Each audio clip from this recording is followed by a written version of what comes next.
ఇక మాజీ ఉప ముఖ్యమంత్రి ఏలూరు మాజీ ఎమ్మెల్యే ఆళ్ల నాని నేడు తెలుగుదేశం గూటికి చేరనున్నారు. ఇవాళ సచివాలయంలో సీఎం చంద్రబాబును ఆయన కలవనున్నారు. మంత్రివర్గ సమావేశం అనంతరం ఆళ్ల నానికి తెలుగుదేశం కండువ కప్పి పార్టీలోకి ఆహ్వానించనున్నట్లు తెలుస్తోంది. గత ఎన్నికల్లో ఏలూరు అసెంబ్లీకి వైసీపీ తరఫున పోటీ చేసిన నాని ఓటమి చెందారు. ఇక అనంతరం వైసీపీ జిల్లా అధ్యక్ష పదవితో పాటు పార్టీ సభ్యత్వానికి కూడా రాజీనామా చేశారు. అనంతరం ప్రత్యక్ష రాజకీయాలకు దూరంగా ఉంటారని ప్రకటించారు. అయితే కార్యకర్తలు అభిమానుల కోరిక మేరకు నాని తెలుగుదేశం పార్టీలో చేరాలని నిర్ణయించుకున్నట్లు తెలుస్తోంది.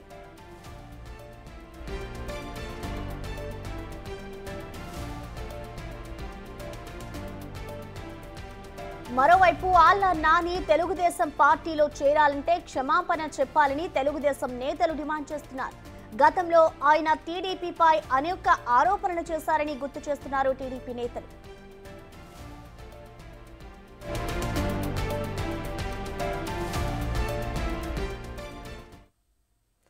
దీనిపై కంప్లీట్ డీటెయిల్స్ ని మా ప్రతినిధి సాగర్ అందిస్తారు. Sagar, over to you. ప్రశ్న ఏలూరు జిల్లా వైసీపీ మాజీ అధ్యక్షుడు మాజీ ఉప ముఖ్యమంత్రి ఆళ్ల నాని టీడీపీలో చేరేందుకు రంగం సిద్ధమైంది. ఈ రోజు అమరావతిలో జరగనున్న సచివాలయంలో జరగనున్నటువంటి కేబినెట్ మీటింగ్ అనంతరం సీఎం చంద్రబాబు నాయుడు సమక్షంలో టీడీపీ కండువా ఆయన కప్పుకొనున్నారు. గతంలో ఆళ్ల నాని ప్రత్యక్ష రాజకీయాలకు దూరంగా ఉంటానంటూ ఏలూరు జిల్లా వైసీపీ అధ్యక్ష పదవితో పాటుగా ఏలూరు నియోజకవర్గ ఇన్ఛార్జి పదవి కూడా ఆయన రాజీనామా చేశారు. దాంతో ఆయన అభిమానులు తీవ్ర నిరాశలోకి వెళ్ళిపోయారు. ఆళ్ల నాని ఈ విధంగా ఎవరితో సంప్రదించకుండా రాజీనామా చేయడం ఎంతవరకు కరెక్ట్, పదవులు అనుభవించి పార్టీని నట్టేట ముంచి వెళ్ళిపోయారంటూ కూడా తీవ్రంగా సోషల్ మీడియా వేదికగా విమర్శలు చేశారు. 2024 ఓటమి అనంతరం ఆళ్ల నాని బయట తిరగడం మానేశారని చెప్పుకోవచ్చు. రాజకీయాల గురించి మాట్లాడడం కానీ రాజకీయ నేతలను కలవడం కూడా ఆయన పూర్తిగా తగ్గించేశారు. వైజాగ్ లో ఆయనకున్నటువంటి అక్కడ బిజినెస్ ఆయన వ్యాపారాలను తీసుకునే పనిలో ఉండిపోయారు. అనంతరం ఆయన రాజీనామా లేఖను బయటకు వదలడంతో ఒక్కసారిగా వైసీపీ శ్రేణులన్నీ సాక్షిన పరిస్థితి ఉన్నాయి. ఇప్పటికీ వైసీపీ ఆళ్ల నాని వైసీపీని వీడిన తర్వాత ఏలూరు నియోజకవర్గ వ్యాప్తంగా సుమారుగా 22 మంది కార్పొరేటర్లకు పైగా టీడీపీ తీర్థం పుచ్చుతున్నారు. ఏలూరు మేయర్ షేక్ నూర్జహాన్ సైతం టీడీపీలో జాయిన్ అయ్యారు. సో వీటన్నిటి నేపథ్యంలో ఆళ్ల నాని మరి జనసేనలో చేరతారని జోరుగా ప్రచారం సాగింది. జనసేన నేతలోకి టచ్లోకి వెళ్తారు. జనసేన పార్టీలో చేరిక ఖాయం. ఏలూరు జిల్లా అధ్యక్ష పదవి ఆళ్ల నాని అడుగుతున్నట్లుగా కూడా సమాచారం వచ్చింది. రాజకీయంగా ఒక పుకారు కూడా చెలరేగింది. అయితే ఆళ్ల నాని అటు టీడీపీ జనసేన రెండు వేటిలోకి వెళ్లాలని ఆలోచిస్తుండగా ఆయన అభిమానులు అనుచరులు మాత్రం టీడీపీకి బాగుంటుందని చెప్పడంతో ఆయన టీడీపీ తీర్థం తీసుకోబోతున్నట్లుగా మనకు సమాచారం అందుతుంది. విజయనగరానికి చెందినటువంటి ఒక ప్రముఖ డాక్టర్ టీడీపీ నేత ఆళ్ల నాని టీడీపీలో చేరేందుకు రంగం సిద్ధం చేసినట్లుగా తెలిసింది. చంద్రబాబు నాయుడుతో ఆయన మాట్లాడడంతో పాటుగా నారా లోకేష్ దగ్గరికి తీసుకువెళ్లి ఆళ్ల నానితో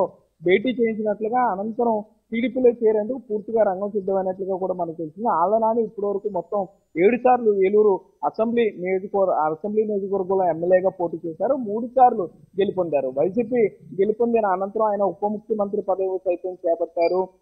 రాష్ట్ర వ్యాప్తంగా కోవిడ్ సమయంలో పర్యటించి కోవిడ్ కి సంబంధించి ఆయన పూర్తిగా ఆసుపత్రుల్లో సేవల మీద పూర్తి స్థాయిలో సమీక్షించారనే చెప్పుకోవచ్చు. మరోపక్క ఆళ్ల నాని వైఖరిపై ఇటు వైసీపీ నేతలు మండిపడుతున్నారు. వైసీపీ నేతలతో పాటుగా ఆళ్ల నాని టీడీపీలో చేరికను ఏలూరు నియోజకవర్గ టీడీపీ నేతలు తీవ్రంగా వ్యతిరేకిస్తున్నారు. గతంలో ఏలూరు నియోజకవర్గంలో ఆళ్ల నాని ఎమ్మెల్యేగా ఉన్నప్పుడు ఉప ముఖ్యమంత్రిగా ఉన్న సమయంలో కేసులు పెట్టించారు. టీడీపీ నేతలను తీవ్రంగా వేధించారు. సో ఆళ్ల నాని క్షమాపణ చెప్పి టీడీపీలోకి రావాలని కూడా నియోజకవర్గ టీడీపీ నేతలు చెప్పే పరిస్థితులు, డిమాండ్ చేసే పరిస్థితులు అయితే ఇక్కడ ఉన్నాయి. ప్రశ్న. Thank you Sagar.